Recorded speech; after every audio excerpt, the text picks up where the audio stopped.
as I've spoken the last few times, I've taken my cues, I guess, from my childhood. You know, what has come before. And I tend to build on that.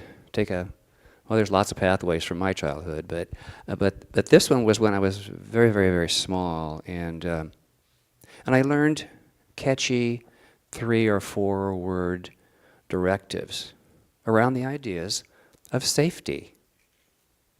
And I think one that most of us remember is stop, look, and listen. And what did that refer to? Railroad tracks, right? You didn't have tracks? Oh. Oh, traffic. Oh, streets. Oh. We had no streets, just a train track. Another story. Thank you. I hadn't thought of that. Well, that taught me safety of myself. And the second one is sit, stay, good dog. Now, why did I? Well, it taught me the dog safety too, but it also brought to light the safety for other living creatures. Many of you know that I lead the greeting team. And one thing I learned when I was a child on safety of others. John, could you come up here, please? Just down here. Turn this way. And if somebody, yes, if I'm talking to John, I'm aware of what's behind John too. And if John were to step back, I would just pat him right here and not let him go there. My father taught me that. So if you're in being greeted by me, I did it this morning. Oh, it's Kat. She was having so much fun. She was woo, and she started to back up, and I said, "Hi, how you doing?" So thank you, John. Sure. So safety is really built into my nature, for myself too, but for others as well. And so many of you know, my word this year is comfort. My word for myself for my year is comfort. And so I do things for my comfort and for your comfort and for all I come in contact with. It works better than a resolution for me. So I hope you're comfortable today. That's my intention. So that leads us up to today. Today I present a 3-word way of being, which is my lesson title. Sit, stay, pray. Sit, stay, pray. So you may be wondering, why is pray last? Did you wonder that? Yeah? No? Oh. Well, all will be revealed soon. If you haven't already gotten there, because you're pretty smart.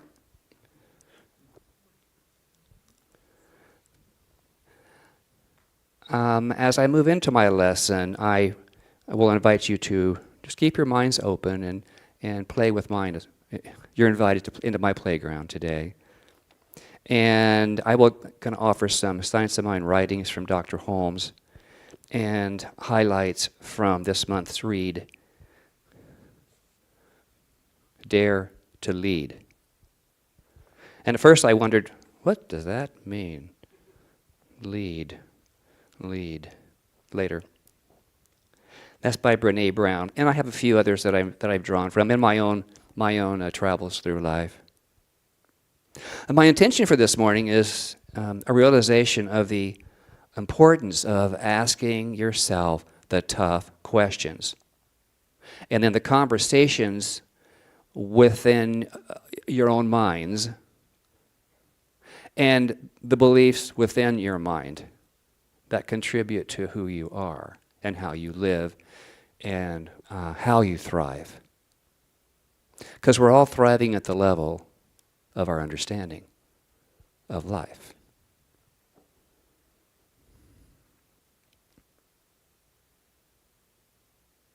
And so by understanding that and that whole process, we can then treat ourselves with a greater sense of compassion. Maya Angelou wrote, "We delight in the beauty of the butterfly, but rarely admit the changes it has gone through to achieve that beauty." We delight in the beauty of a butterfly, but rarely admit the changes it has gone through to achieve that beauty. That chrysalis, icky, sticky, transformative movement, anguish. That's what I perceive the chrysalis. It's a moving, changing metamorphosis process. And then here comes the butterfly. But what's behind the butterfly? What's behind each one of us? For we too are our own butterfly. So let's go through the three different sit, stay, pray. Sit. To be at rest. To be still. No need to get up or move away from your dramas. It's good to sit still, be still and listen. Be still and listen. To ground yourself. It's a place where, in this teaching, when we go into meditation, we get to remind ourselves to come in to our higher self, to our inner sanctuary of the mind, where all is calm, where all is truly pure of thought.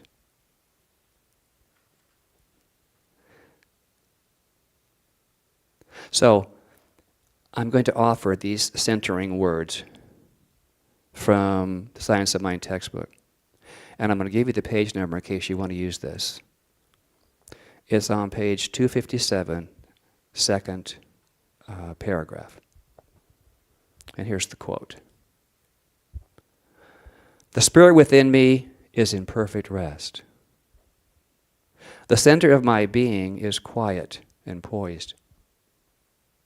I let my inner spirit fill my whole being with peace and stillness. With this word, I now relax my body and mind. I let the divine tranquility fill me."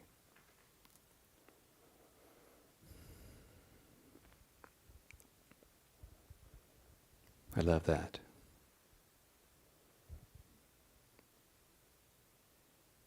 So, you've sat, and now it's time to stay. Science of Mind teaches us to quiet our minds and stay in a mental arena of calm as we work things out. And as the not-so-calm says, "Hey, what about me? What about that? What about that time remember that time that, yeah, okay. I love you now. Bye-bye." To remain in this calm place of clarity where we get to choose more effectively. It's the place of quiet contemplation, of listening to our true self. Because if there's so much chatter from the world and so much distraction, we can't turn that off, but we can turn the inner on and move that out of our lives. There's a lot of noise in the world. Have you sort of heard? Yeah. Now, there's a lot of noise when you walk in the door, but it's different, isn't it? In this door. It was happy, and you get squeezes, and you get, hey, how are you? Nice to see you. Welcome. All that stuff that life should be about, in my view. And that noise is a vibration which is laced with distractions. Lots of distractions. Distractions that do not necessarily provide healthy emotional nourishment. Not for the soul, anyway. Well, I've learned to sit for a bit in the middle of the mental muck, which I call the uncomfortable. And it is uncomfortable. I don't deny that I helped that along, that I added to the uncomfortable until that moment when I get to choose something different. And my directive for each of us is to stay in the muck as long as it takes to arrive at clarity. Because if you do not do that, you've not gotten to the clarity. Now, you might get to a certain clarity and think, oh, that's it. And, for a minute or a day or a week or a month or a year, it's pretty good. But then all of a sudden, where'd that come from? Where'd that come from? So that says, time to go back and sit in the muck for a moment. And clear it out again. It's like housekeeping. Just because you clean it one time, does it stay clean? No, dang it. So the mind is the same. It needs tending. Our mind needs tending.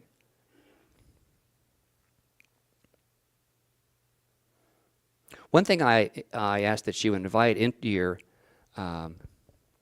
uncomfortable is your spiritual curiosity about what you're about. Realize that to move out of the high dramas of our lives, that we need to have great courage along with compassion. And at this point, I have found that turning to a practitioner for spiritual mind treatment is can be most beneficial. Many people think that as a minister that we know it all. Oh no, we don't know it all. I'm a student first.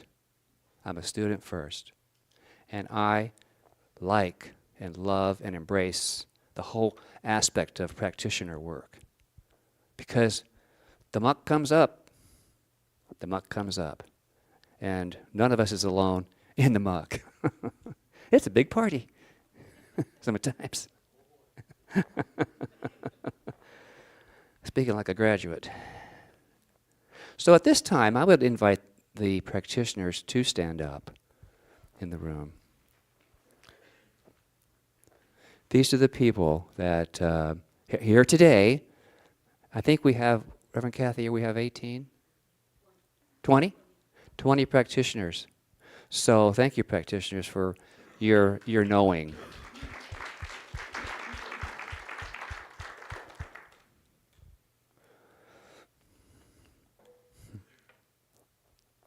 Now, from the book of the month, Brené Brown, she writes, the arena,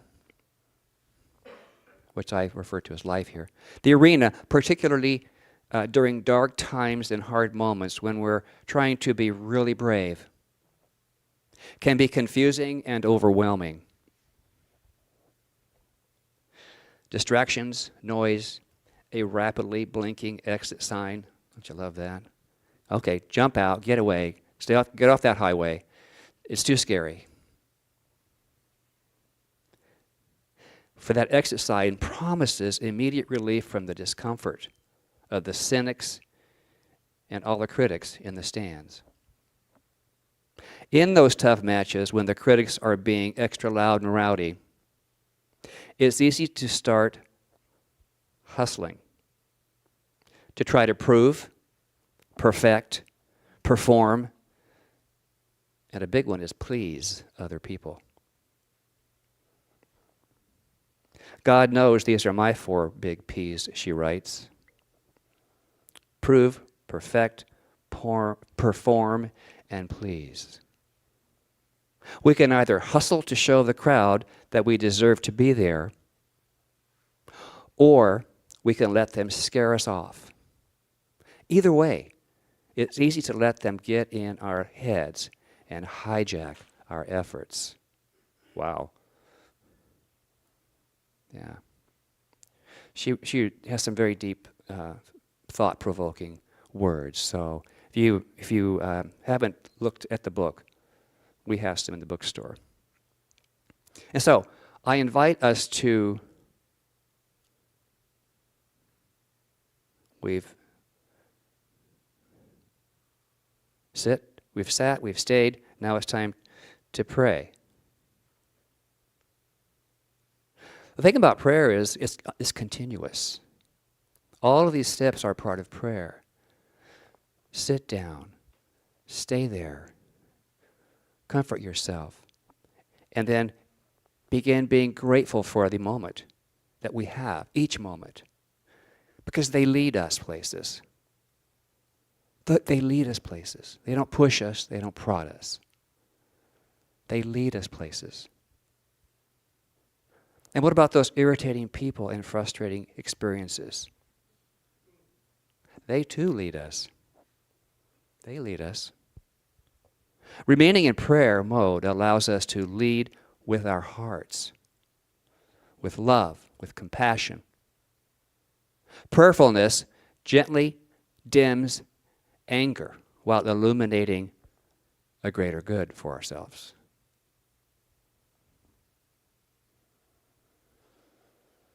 Dare to lead your own way. I know several of you, some I met just one time recently, but all I see are leaders.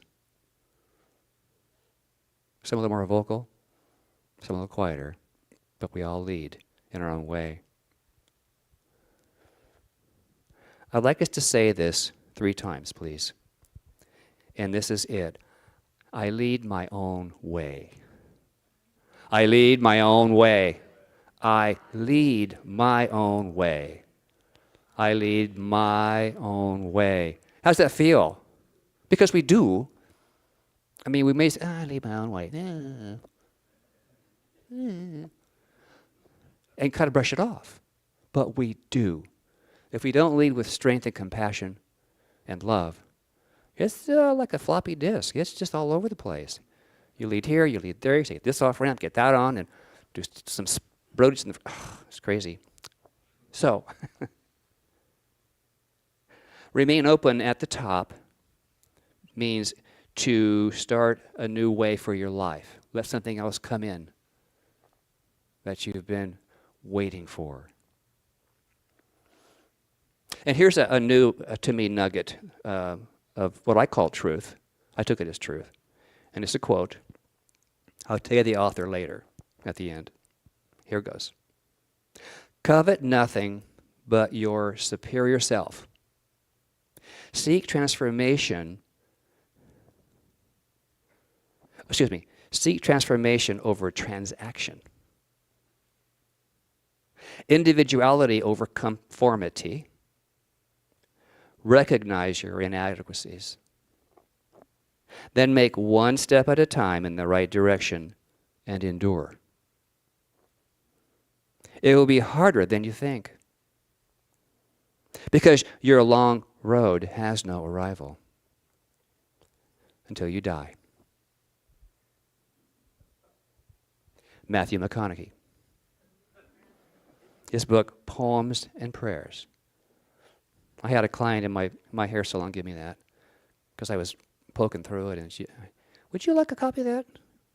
Yeah, tell me where to get it. I said, yeah, I will, when she comes back with it.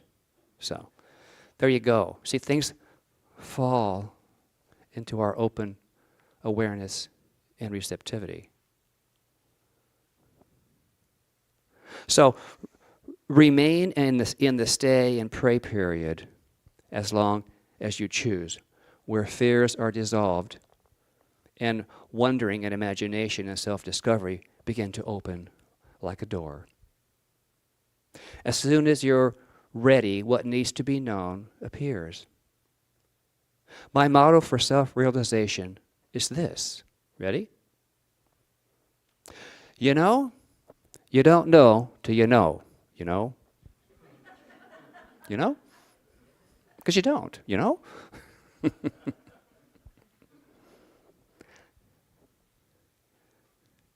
Ernest Holmes tells us, fear stops us. We cannot destroy the law, but we can redirect its movements.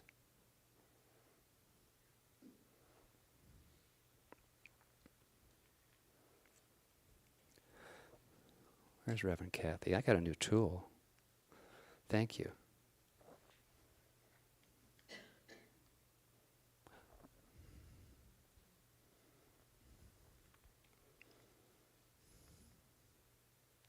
I've always loved the beauty of old doors. Many tell a story. Can y'all see that? Okay. And as Wonder Man, I wonder what might lie beyond a certain door. And so today I use the door to symbolize stepping away from what was, our old habits and beliefs, and towards greater clarity of who we are. So when I'm ready to move into something greater, I imagine opening a door. These doors. Now, oh, excuse me.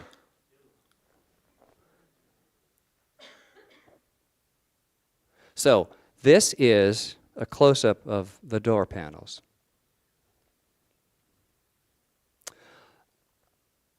I like details. We were talking about me being born on the cusp of Virgo and Libra. This is my Virgo side. And my Libra likes the beauty, but the Virgo likes the detail. Ay, ay, ay. And these are all bronze relief. And these are the gates of paradise in Florence, Italy. And were created by Lorenzo Gilberto between 1425 and 1452. And the gates earned their nickname after Michelangelo declared them so magnificent they were worthy of serving as the gates to paradise. I just love that. Next.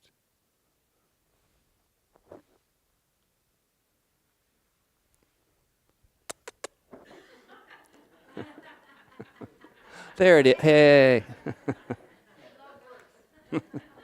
Always. I believe doors are meant to be opened. Fear locks them. Faith in prayer and love and compassion and humanity opens them. As a spiritual practice this week, may I offer that you sit, stay, pray, sit with your intentions, stay in the imaginative contemplation, and pray with gratitude for as long as it takes to arrive at a greater realization of your spiritual connection, which is your truth. Your truth is your truth, not my truth. We each have our own individual concept of truth, what vibrates within the individual. And so explore that. Explore that. And when you're ready, embrace that truth. And bravely step through your gates of paradise into the joy-filled atmosphere of true self. Dear ones, when you're shooting for the stars, it may take visiting a few planets along the way. Dr. Ernest Holmes shared, the divine urge within us is God's way of letting us know that we should push forward and take that which awaits our demand. And I close with this. Life is a journey, and it's individually unique to all. And so it is. Always in love. Namaste.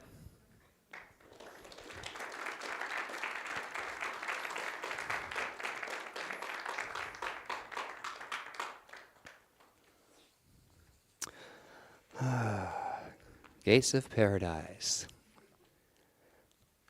And there it is. There, all of this, it just fell in because I was open to it.